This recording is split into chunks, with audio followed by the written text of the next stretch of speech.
My name is Karen Taylor and I am 36 years old. There they were, my mother Grace, my stepfather Richard, my stepsister Vanessa, and her husband Eric, all staring at me with a mixture of awe and discomfort. My early childhood was what many would consider picture perfect. I lived with my mother Grace and my father Jeffrey in a modest but comfortable home in the suburbs of Boston. Dad worked as an engineer for a construction company, while Mom taught at the local elementary school. Mom would laugh and pull me close, whispering that my father was silly but that was why we loved him. Every night before bed, Dad would tell me stories about brave little girls who grew up to change the world. Dad would swing me around the kitchen while Mom prepared my favorite dessert. They made me feel like I could accomplish anything. Dad was driving home from work during a heavy rainstorm when a truck lost control on the highway. It was just a sea of black clothes, hushed voices, and my mother's hand squeezing mine so tightly it hurt. Almost exactly 1 year after Dad's funeral, Mom introduced me to Richard. He was tall and well-dressed, with a confident smile and a booming voice that filled our quiet house. That exciting news was that they were getting married. Not only that, but Richard had a daughter named Vanessa, who was 18 at the time.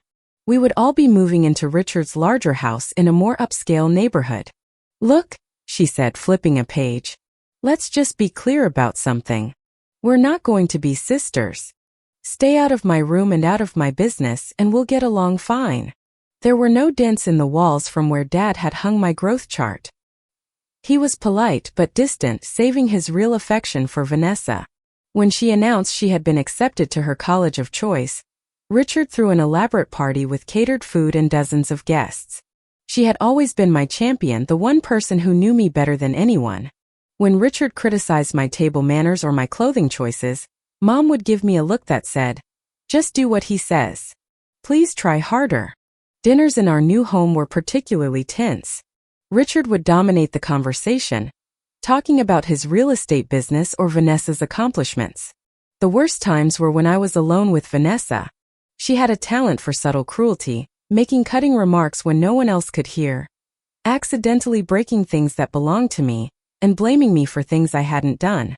Once she spilled soda on one of the few photo albums I had of my dad and me.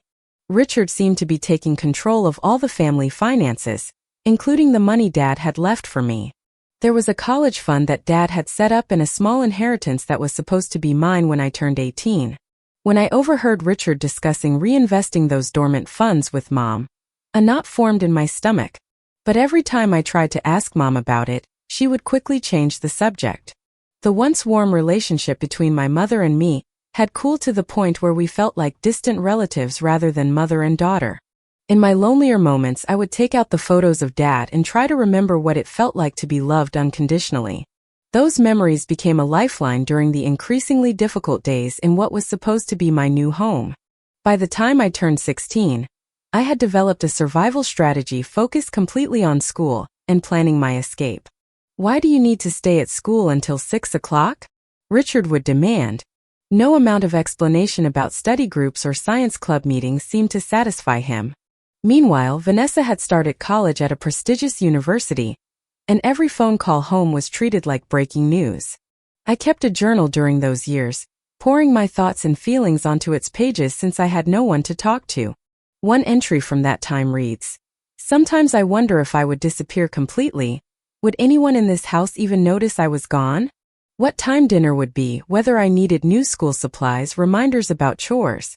Dad had always talked about how he was saving for my education. And even though we weren't wealthy, I knew he had put aside a significant amount. "I wanted to ask about my college fund," I said, my voice steadier than I felt. "The one my dad set up for me. I need to know how much is in it for planning purposes." "That money has been reallocated," he said finally. "We needed it for Vanessa's tuition and some investments for the family. Dad left it specifically for my education." "Listen carefully, Karen. I needed to talk to Mom." I found her in the kitchen preparing dinner. When I told her what Richard had said, I expected shock, outrage, some indication that this had been done without her knowledge. Instead, she sighed and avoided my eyes. "But that was Dad's money for me," I said, my voice breaking. "How could you let him take it?" "Don't be so dramatic," Mom said. her voice taking on that defensive tone she always used when discussing Richard. You can get student loans like everyone else. Or maybe consider community college. In that moment, I realized I was truly alone. It was the final betrayal. The next 2 years in that house were a special kind of hell. I became a ghost, coming and going silently, interacting as little as possible with Richard, Vanessa during her visits home, and even Mom. I worked part-time jobs, saving every penny I could, and applied for every scholarship available. My plan was simple. Leave as soon as I graduated and never look back. During my senior year, Vanessa got engaged to Eric, a young businessman she had met at college. He came from money and had started his own company right after graduation. Not because Vanessa wanted my help, but because Richard insisted I contribute to the family. During the actual wedding, I was seated at a table far from the family with distant relatives no one else wanted to deal with. When the photographer called for family photos, I was not included. The wedding was lavish and excessive, held at an exclusive country club with hundreds of guests. As I watched them exchange vows, I couldn't help but wonder what my future would hold. Would anyone ever love me the way Eric seemed to love Vanessa? After the wedding, a new tradition began. Sometimes extended family would join as well. Photos of these gatherings would appear on social media, everyone smiling and looking perfect. Not once in all those years did anyone think to include me in these family reunions. I would learn about them after the fact, seeing the pictures online or hearing Mom mention them in passing. Each time the message was clear. I was not considered part of the family. The day I graduated high school was bright and sunny, a perfect June morning. She never arrived. Mrs. Henderson, my favorite English teacher, approached me with a warm smile. Highest GPA in the class. Thank you, I said, trying to keep the disappointment from my voice. Is no one here for you today? They had other commitments. Walk with me for a moment, would you? As we strolled across the emptying field, Mrs. Henderson told me she had been watching my academic progress for years and was impressed not just by my intelligence, but by my determination. They have an excellent scholarship program for students like you, bright, hardworking, and independent. The application deadline has passed, but I took the liberty of contacting my former professor, who sits on the admissions committee. If you're interested, there's still a chance. That conversation changed the trajectory of my life. The housing and remaining expenses would be a challenge, but I was determined to make it work. When I returned home that day, I found my mother and Richard watching television in the living room. I got accepted to Westridge University, I announced, standing in the doorway. That's an expensive private school. Scholarship or not, you can't afford that. I will be attending, I said firmly. And I will be moving out next month. Mom looked up, her expression a mixture of surprise and something else. Don't be ridiculous, Karen. Her voice held a note of panic. I have enough for a security deposit on a shared apartment near campus. I've already found roommates, other students. This is absurd. You'll come crawling back within a month when you realize how difficult the real world is. I've been living in a house where I'm treated like an unwelcome guest for 6 years. I think I'll manage. The argument that followed was ugly. At one point I asked directly about my college fund, and Richard stormed out of the room. The day I left, Mom helped me carry my bags to the car, an old Honda Civic I'd purchased with my savings. As I prepared to drive away, she hugged me awkwardly. I was exhausted, lonely, and sometimes wondered if Richard had been right about me failing on my own. And slowly, I began to build a new life for myself. The turning point came when I met Alexandra in my sophomore year. Family is supposed to lift you up, not tear you down, she said after I finally shared some of my story with her. You deserved better, Karen. Those simple words of validation meant more to me than she could ever know. Alexandra became my first real friend in years, and eventually she introduced me to her family, who welcomed me warmly. During our junior year, I discovered my talent for developing mobile applications. It's solving a real problem. It was tempting. The security of a regular paycheck, health insurance, and stability was appealing after years of financial struggle. But my app concept had evolved into a comprehensive platform, and I couldn't shake the feeling that I needed to see it through. Alexandra thought I was brave. Others thought I was crazy. The first year after graduation was a blur of 18-hour days, instant ramen, and moments of alternating elation and despair. I had rented a tiny studio apartment that doubled as my office, sleeping on a futon that I folded up each morning to make space for my work. My savings were dwindling rapidly, but I was making progress on the app development. The breakthrough came when I presented my prototype at a local tech meetup. "Your concept is solid," he said during our first official meeting. Daniel offered to invest $50,000 in exchange for a 20% stake in my company. It wasn't a huge amount by tech startup standards, but it was enough to keep me afloat while I refined the product and prepared for launch. More importantly, Daniel became a mentor, guiding me through the business aspects I was less familiar with and introducing me to his network of industry contacts. Revenue from the premium version allowed me to hire my first employees, a developer to help with updates and new features, and a marketing specialist to expand our reach. By the end of the second year, we had expanded to a proper office space and a team of 12 people. But I discovered that my experiences had given me valuable insights. I understood financial insecurity, so I ensured fair compensation and benefits for my team. As the company grew, so did the challenges. But through it all, I found that I thrived under pressure. 5 years after leaving my mother's house, I sold my company to a larger tech firm for a sum that still seems unreal when I think about it. The house was probably excessive for one person, with its 5 bedrooms and expansive open living spaces. But after years of cramped apartments and shared housing, I wanted space that was entirely mine. Standing on the deck overlooking the ocean that first evening, I felt a complex mixture of emotions. Pride in what I'd accomplished certainly, but also a lingering sadness for the family connections I had lost, or more accurately, never really had. I had always prided myself on my self-sufficiency, viewing the need for help as weakness. But now I understood that healing from my past was necessary if I wanted to fully enjoy my present and future. "What happened wasn't your fault," she told me during one particularly difficult session. "You were a child who deserved protection and support. The adults in your life failed you, not the other way around." This understanding didn't erase the pain, but it made it more manageable. As part of my healing process, I established a scholarship foundation for students from difficult family backgrounds. Working with these students gave purpose to my pain and reminded me that even the most difficult experiences could be transformed into something positive. I sent Christmas and birthday cards to my mother each year, usually receiving a brief text message in return. Or was I simply a chapter they had closed, a person they preferred to forget? That part of me watched the happy families at the beach near my home with a mixture of warmth and wistfulness. That part of me sometimes dreamed of reconciliation, of healing, of being welcomed with open arms by the people who should have loved me all along. My mother, Richard, Vanessa, and Eric, looking both familiar and like strangers all at once. The doorbell echoed through my house, interrupting a peaceful Sunday afternoon of reading on my deck. I valued my privacy and kept my address confidential.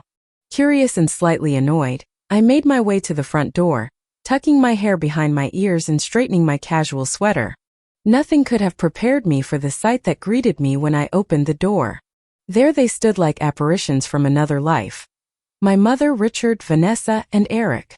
For a moment I thought I might be hallucinating, that perhaps I'd fallen asleep while reading, and this was some strange dream conjured by my subconscious. Her once vibrant brown hair was now gray and cut in a severe bob.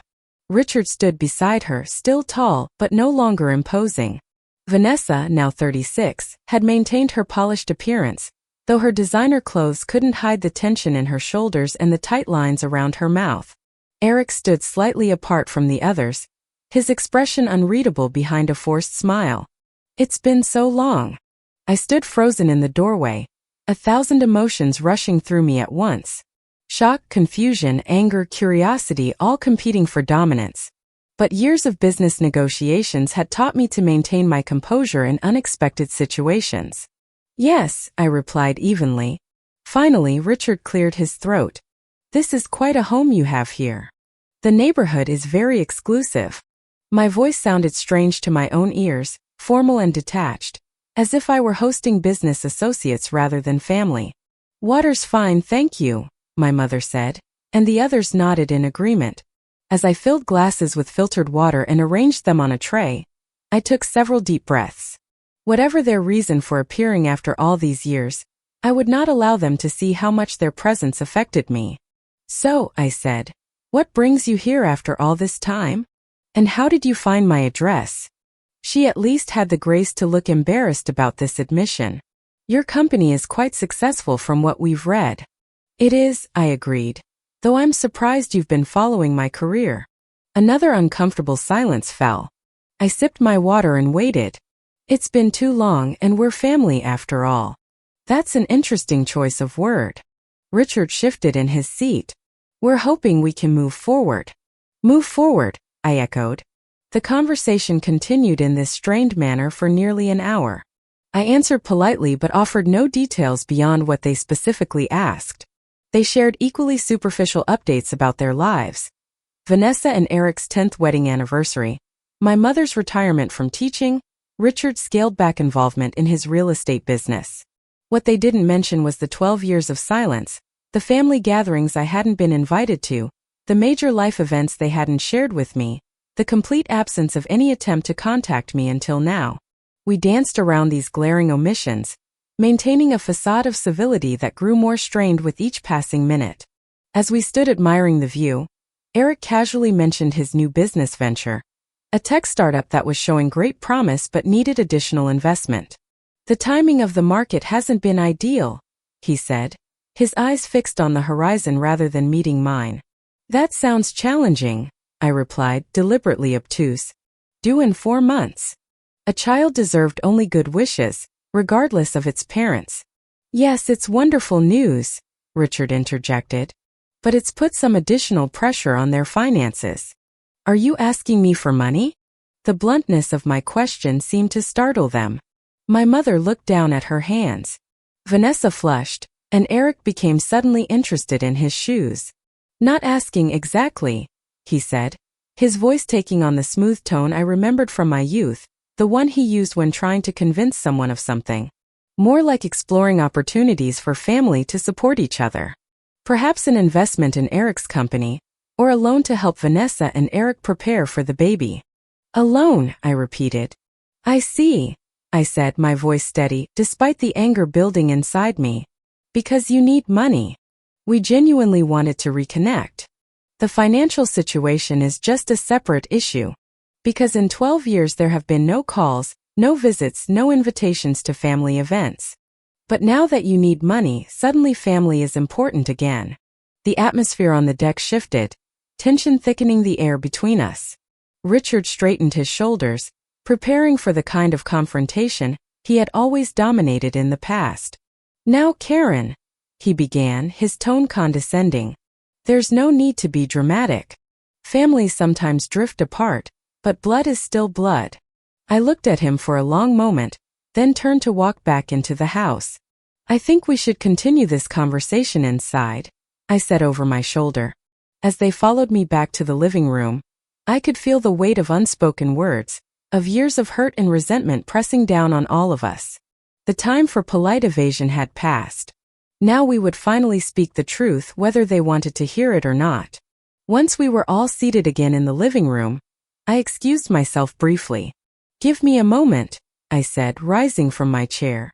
I walked to my home office, unlocked the bottom drawer of my desk, and removed a large manila envelope that I had kept for years. Each one a rejection I had never shared with anyone, not even Alexandra or my therapist. I returned to the living room and placed the envelope on the coffee table between us. When no one answered, I continued. "These are the cards and letters I sent every year. For 12 years they came back unopened." My mother's face paled. "I never received any cards," she said, her voice trembling. "Did you intercept my mother's mail, Richard? And these," I continued, scrolling through my phone, "are the text messages that were delivered but ignored. Karen, the past is the past. We're trying to move forward now." "Are you?" I asked, looking directly at her. I had found success, friendship, and a measure of peace. Their opinion of me no longer determined my worth. We've had our own struggles. Was taking my college fund doing your best? Was excluding me from family gatherings doing your best? Was returning my letters unopened doing your best? We were going through difficult times financially, Richard insisted, his voice rising defensively. We had to make hard choices. And those choices always seem to come at my expense, I said calmly. Always. Family is shown through actions, consistent, loving actions over time. I didn't know, she whispered. I didn't know about the letters or the emails. Even if that's true, Mom, you never tried to reach out either.